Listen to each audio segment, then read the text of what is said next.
मैत्रेय के सामने एक प्रश्न करते हैं, लेकिन भैया प्रश्नकर्ता के अंदर नम्रता होनी चाहिए। गीता में भगवान कहते हैं तद्वती प्रणपातेन प्रश्नेन सेव्या। पहले प्रश्नकर्ता उत्तरदाता की सेवा करे और फिर अपने प्रश्न को उनके सामने रखे, तो जो तुम पूछ रहे हो वो वही नहीं बताएंगे। तो गूढ़ो तत्वन साधु दुरावे आरत अधिकारी जय हो। जो कुछ भी अंदर छुपा रहता है उसको आपके सामने प्रकट करके बताते हैं। प्रश्न क्या है? सुखाय कर्मा करोत लोको न तई सुखम दीपारदम। विदुर जी के कहने का भाव था, महाराज दुनिया में इंसान कर्म करते हैं सुख की इच्छा से। मैं कर्म करूं और मुझे अंत में सुख मिले, लेकिन चाहते हुए इंसान को सुख नहीं मिलता और न चाहते हुए दुख क्यों मिलता है? कोई नहीं चाहता कि मुझे दुख मिले, लेकिन फिर भी दुख मिलता है। मैत्रेय कहते हैं विदुर कर्म करना तो बाद में होगा, जिसके लिए हम कर्म कर रहे हैं। भैया जिन्हें साइड में हजरे ना तो कर दो। एक कथा तो हमारी और परीक्षा जी की है, इन्हीं की वो टकहरी है।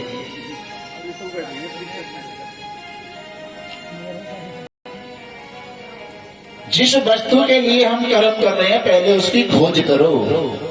वो रहती कहाँ है? कौन सी वस्तु? सुख नाम की वस्तु।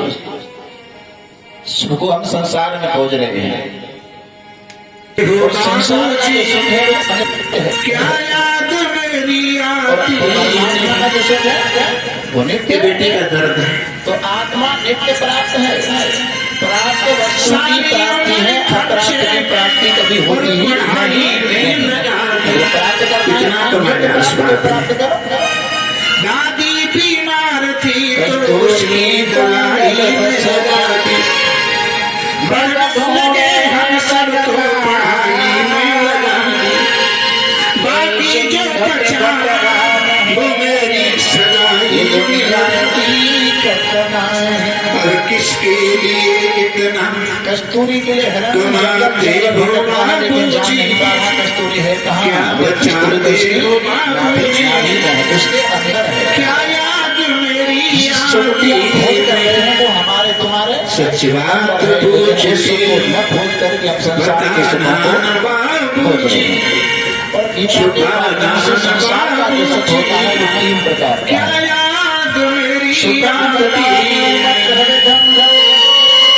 सुनो में भर कर सब कैसी परंपरा है ये कैसा विधान है।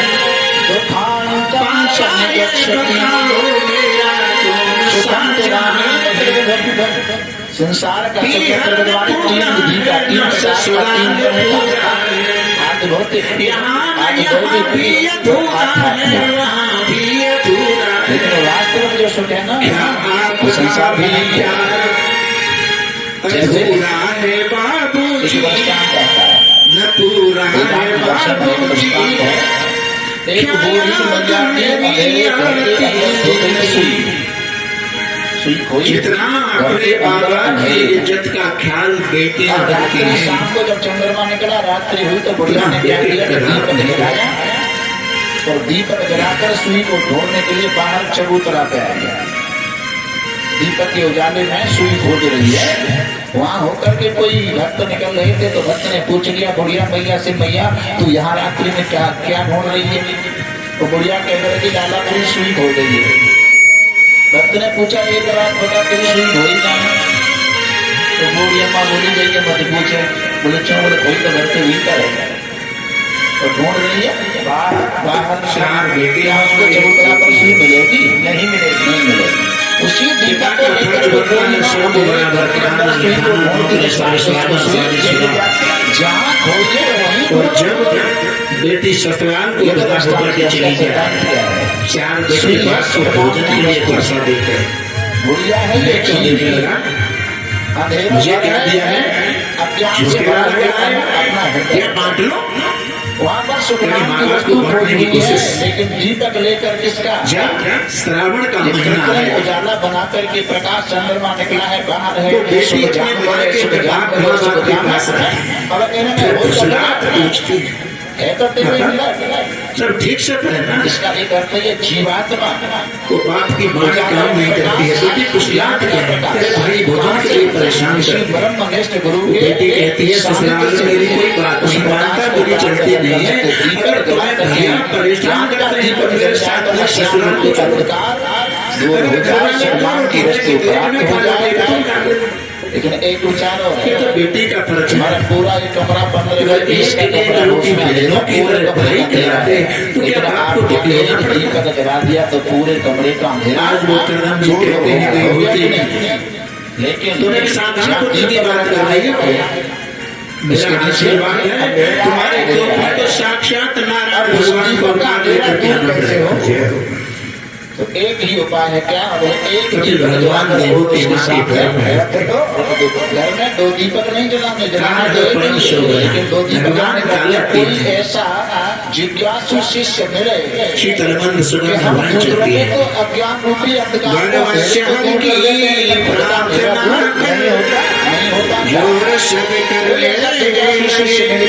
प्रश्न करके अंधकार को दूर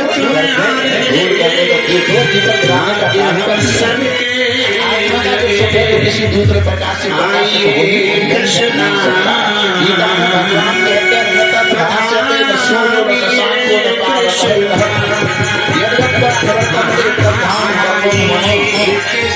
अर्जुन से भगवान कहते हैं मेरा वो धाम है, वो प्रकाशित धाम है, जिसे कोई सूर्य प्रकाशित नहीं कर सकता, कोई चंद्रमा प्रकाशित नहीं कर सकता, ऐसा है मेरा वो धाम।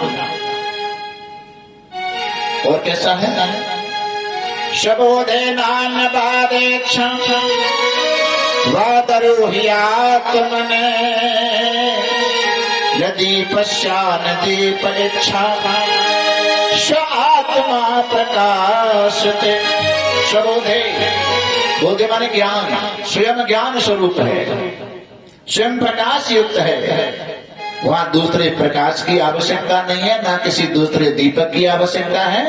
गोस्वामी जी महाराज कहते हैं सहज प्रकाश रूप दिन राति स्वयं प्रकाश रूप दिन राति सहज प्रकाश रूप दिन राति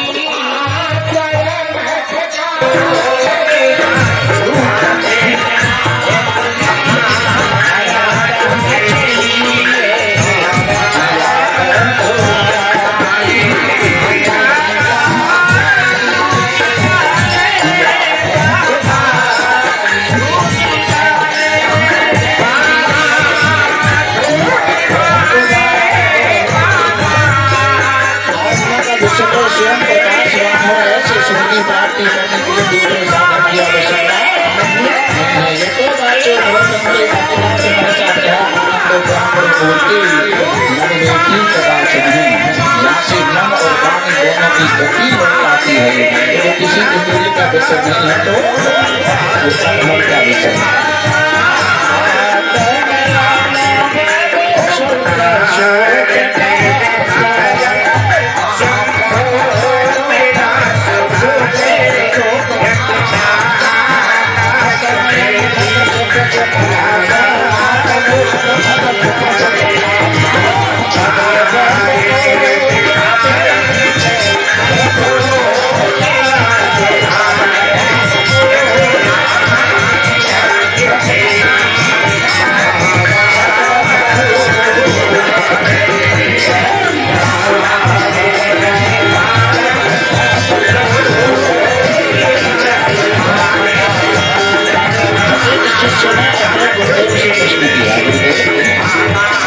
सब समय लोग सत्संगी लोग सब चिल्लाते हैं ज्ञानी विद्वान आत्मा आत्मा आत्मा या आत्मा कैसे दिखाई देती है? आत्मा देख सकती है क्या? गुरुदेव उसके भाव को समझ रहे हो। बोले प्रश्न जिज्ञासु कर लिया, प्रश्न अहंकार का अहंकार से प्रश्न कर रहा है। बोले प्रश्न तो ऐसे करता है पहले बताया प्रश्न करना के लिए नंबर का होनी चाहिए प्रश्न पूछने के लिए, ना तूने कोई दंडवत की ना कोई प्रणाम किया, ऐसे प्रश्न कर दिया। शिष्य ने कहा गुरुदेव अगर प्रणाम करने से आत्मा जीत रहा है तो मैं एक बार ना 4-6 बार आपके चरण में प्रणाम करके वो एक ही बार करना। और शिष्य ने एक बार लंबा लेट कर पीछे दंडवत प्रणाम करते हैं।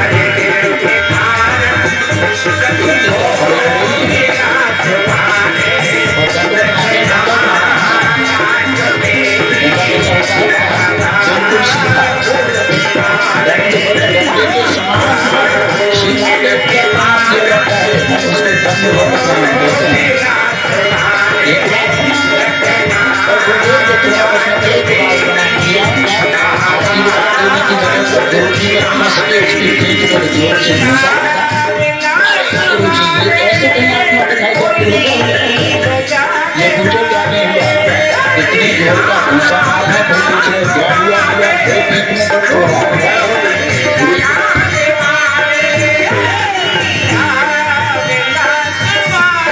है। गुरु जी का दिखाना दर्द कितना बड़ा है, जो दर्द हो रहा है तो दर्द नहीं करना तो सही। अरे क्या बात करता दर्द नहीं करना अपना, और ये बात व्यक्तिगत है कि उसको कर्मा में करना सकता है, लेकिन बात किसी कर्मा में करना माँ के अंदर नहीं आ सकता है। दर्द नहीं जीतना इतने आवाज को कर रहा है, ये हो रहा है तो आवाज कर रहा है। अरे गुरु की नाम करो जीत रहा है ना सुनाई देता है तो तू कैसे कह रहा है मेरे पास हो रहा है? उसके कारण भक्त का अपहरण कर रही हूँ। प्रश्न का उत्तर यही है न तो आत्मा जीतती है न आत्मा सुनाई देती है, जैसे तू भक्त का अपहरण कर रहा है उसी प्रकार आत्मा का भी अनुभव ही होता है।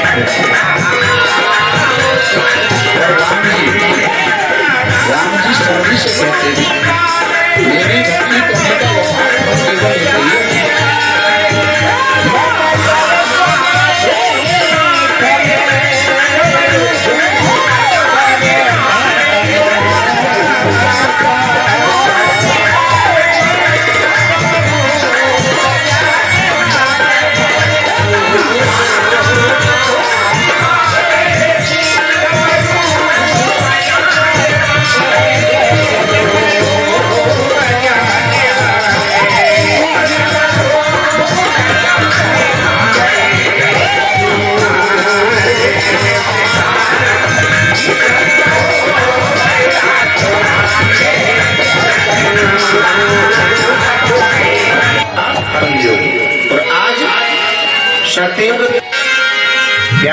ने ही जैसे जल का आएगा क्यों तो धान नाम पड़ जाएगा तो ये तो इनको ही कथा सुनाते हैं।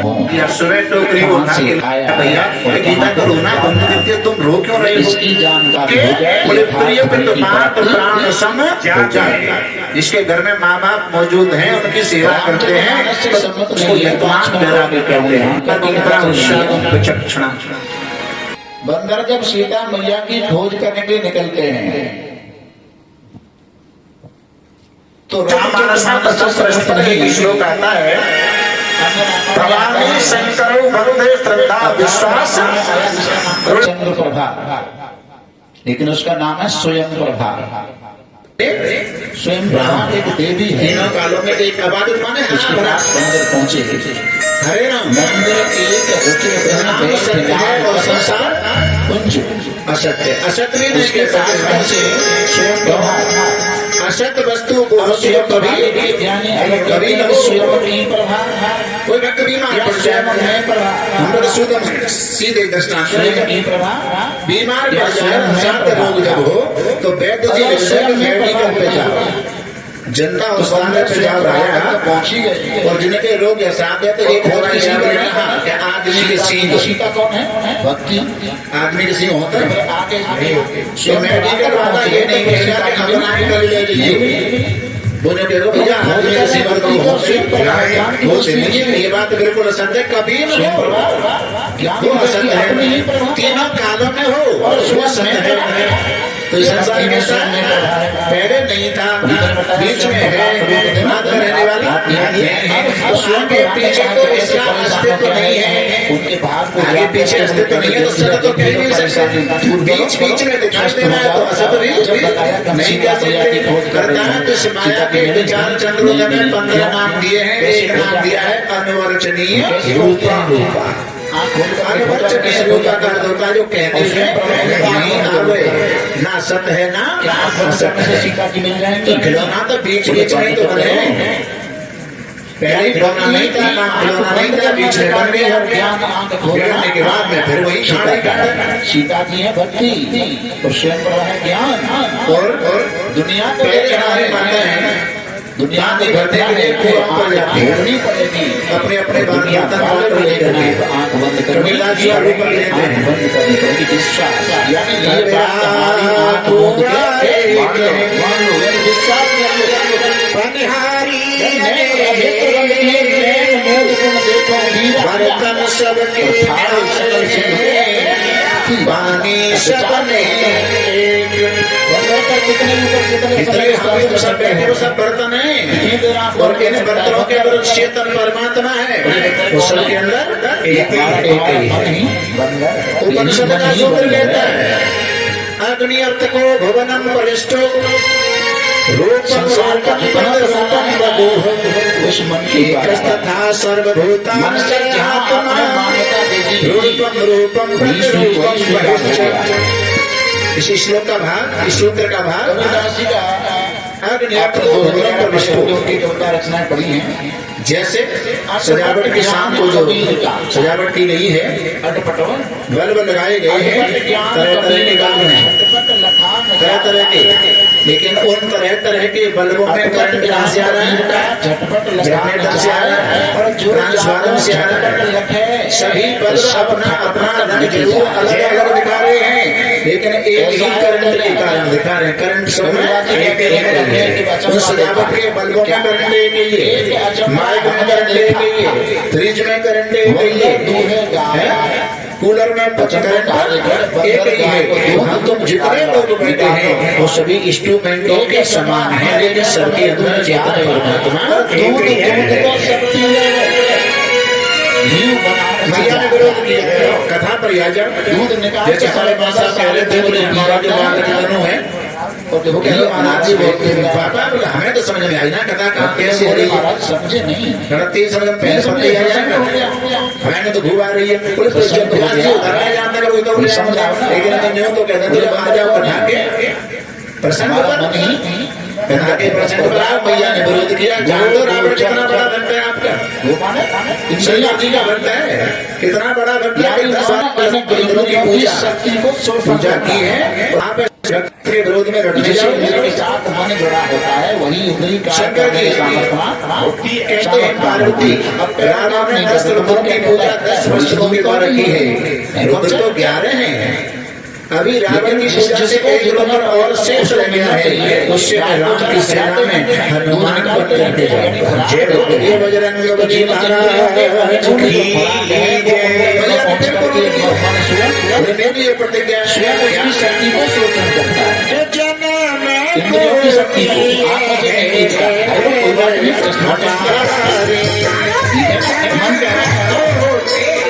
और जब बुढ़ापा जाता है, सारी जिंदगी की शक्ति का शोषण जो किया है, शोषण किया है, का शोषण किया है, बुढ़ापा आने के बाद में हम जाते हैं कहाँ काशी, गुरु बाबर की मूर्ति होगी, काशी बनारस जाके जाने के बाद शक्ति होगी, ये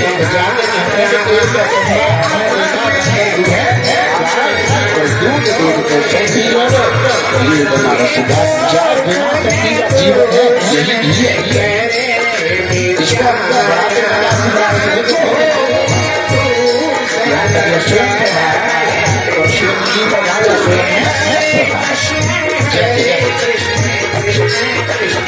ये जो मंच है वो किसका है,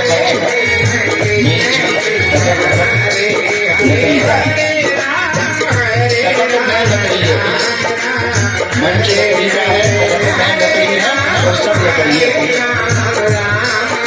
यदि आप कहें मंच लकड़ी का, सकल मैं लकड़ी और सब में लकड़ी। महाराज मेरी ये प्रतिज्ञा है कि जब जब आपका अवतार होगा तो मेरी शादी आपके साथ होगी, आपके साथ होगी। और आप जब हनुमान बन के भी जाओगे तो हनुमान तो ब्रह्मचारी है, फिर आप मुझे कहाँ छोड़ के जाओगे? शंकर जी कहते हैं मैं तो हनुमान बन के भी जाऊंगा, अगर तुम मेरे साथ जाना चाहते हो तो एक काम करो, कहाँ मेरी पूंछ बन के चलो।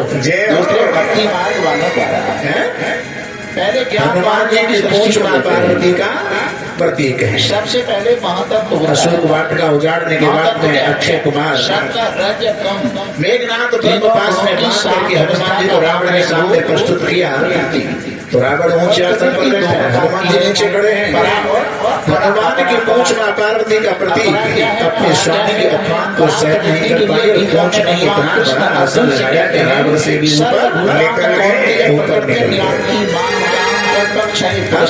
हनुमान है और राम के दूत, और राम के दूत के षड्यंत्र से दी हुई मेरी प्रकृति को ही प्राप्त उनको दंड दिया गया क्योंकि अशोक वाटिका उजाड़ दी। मुझ ब्रह्म में हनुमान जी को क्या नाम देते हैं? अब हनुमान जी को लगा कि जहाँ रावण दंड देते समय अपने बहन शूर्पणखा की याद आ गई, काई की कि जाके स्वामी राम लक्ष्मण ने हमारी बहन की नाम काट ली, तो जाकर कहा हो जाए हमारी तो इसके भी नाम कान काट लिए गए। मिला करके कहेंगे हनुमान जी को लगा कि नाम कान काट गए, और विचार करो, दृश्य देखो, ये मंदिर के नाम कान काट लिए तो शेष बचे क्या? 8 तत्वों से वो कहीं का तो ज्ञान नाम कहते हैं, हनुमान जी को तो बुद्धिमान वरिष्ठा भी कहते हैं। नाम कान कैसे बचे? तो एक उपाय है कि पीछे से पूंछ उठाई, पूंछ शमीरा माथे पे लगाई, छाती पे लगाई, शकीन पे लगाई, होठन पे लगाई, बड़ा समझ लो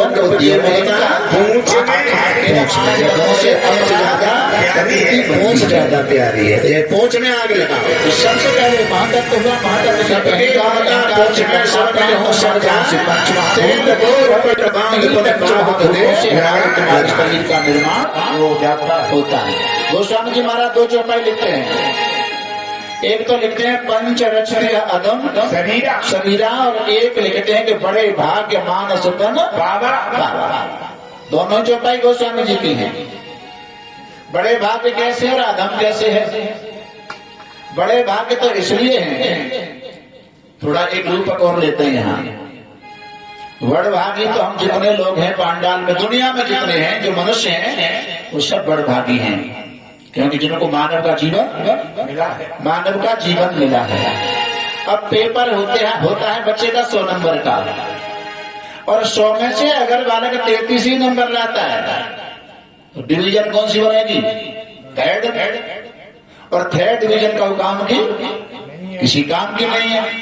इतना जरूर है कि 33 नंबर ला करके उसकी साल बच गई है, आगे दाखिला दूसरी क्लास में हो जाएगा। लेकिन 33 नंबर का मतलब के नहीं है। 50 नंबर आ गए तो सेकंड फर्स्ट जो कुछ बनेगा वो बनेगा। तो बड़भागी, अति बड़भागी, अतिशय बड़भागी, और एक होते हैं परम बड़भागी। परम बड़भागी, बड़भागी तो हम तुम सब हैं जिनको मानव का जीवन मिला है। अति बड़भागी वो हैं जो भगवान के बताए रास्ते पर चल पड़े, उसे अति बड़भागी। और अतिशय बड़भागी वो है कि जिनके पास भगवान स्वयं चल करके आए। अतिशय बड़भागी में अहिल्या माता आती हैं, उनके आश्रम पर राम जी स्वयं चल करके आए, उद्धार किया। अतिशय बड़भागी। और परम बड़भागी गिरधराज जटायु जी महाराज। राम काज कारण तन त्यागी, हरिपुर गयो परम बड़भागी। जिन्होंने राम की गोद में प्राण त्यागे हों उनसे परम बड़भागी और कोई नहीं हो सकता। इसलिए बड़े भाग्य मान सतन पावा। देवताओं का मोक्ष नहीं होता, देवताओं का मोक्ष नहीं है, क्लियर बात है। जब तक देवताओं के पुण्य उदय रहते हैं तब तक तो स्वर्ग में वास करते हैं और पुण्य क्षीणे मृत्य लोके, पुण्य नष्ट होने के बाद में फिर देवताओं को मृत लोक में आना पड़ता है। और बड़े भाग्य इसलिए है कि मानव जीवन, मानव शरीर मोक्ष का दरवाजा है। मोक्ष के दरवाजे पर खड़े हो, मानव जीवन मिल गया है तो यानी जो जिसका फर्ज बताया है उस फर्ज को पूरा करता है तो बड़े भाग्य मानस तन बाबा, और बताए हुए फर्ज को पूरा नहीं करता तो पंच रचित अदम शरीरा। पशु हट्टी न की रेल भर भर के जाए मालगाड़ी और देश की सुरक्षा का धंधे में लगाइए। मृगा की खाल गात सुंदर मृग छाला बने, ऋषि मुनि राखे जो शंकर बन भाई। सुअर नीच योनि जाके बारन की कुची बने, जेवर साफ कर वे वनवास में मंगाइए। कहत गुरुदेव कछु सोच नर भावरे, या मानस की खाल का काम में आए हो। क्या मतलब की बात है? पशुपन की पन ही बने, नर से कछु न हो। और होगा तो नर से नारायण बने, जो बन जाने को ये हो सकता है, नर से नारायण बन सकता है, इसलिए मानव जीवन मिला है। होली के अवसर पर, दिवाली के अवसर पर कबाड़े वाले आते हैं कि बेच लो घर का कबाड़ा। 6 महीने में कोई न कोई कबाड़ा हो ही जाता है, लोहे का, प्लास्टिक जो कुछ पड़ा है खाली करो, पैसे लो। और वो कबाड़े को हम बेचते हैं, उसके पैसे हमें मिलते हैं। और बाई चांस हमारे 1000 कबाड़ों और घर के ढकेल पे घर के पूरे काम में ढोले के ले लो कबाड़ों। क्या कबाड़ों का आकर कोई देखो, ये कबाड़ा कोई काम आएगा? ये कबाड़ा कोई काम नहीं आता है। मानव जीवन अनमोल है, अनमोल, इसकी कोई कीमत नहीं है, कीमत नहीं है। लेकिन इसकी कीमत आंक दी 10 लाख रुपए। शरीर की कीमत है 10 लाख रुपए, और इसमें जो अंग प्रत्यंग है ना, उसमें 9 लाख की है आंख, और 1 लाख की पूरी शटर पटर है। आंखें छोड़ के 9 लाख में आंख और 1 लाख में पूरा कबाड़। सूरदास जी ने सुनी कि 9 लाख की आंख है, तो बोले हमारी तो 9 लाख की डकैती पड़ गई। सूरदास जी ने विचार किया कि हम तो 9 लाख दे लुट गए, 1 लाख के शटर पर फिर तसल्ली भई, 1 लाख की तो 1 लाख की तो हत्या है या आंधळे आदमी पे, तो तुम पे तो पूरी 10 लाख की, पर काय को निराश है रहे हो। जय हो। सोने रहने देने गोता आएगा, सोने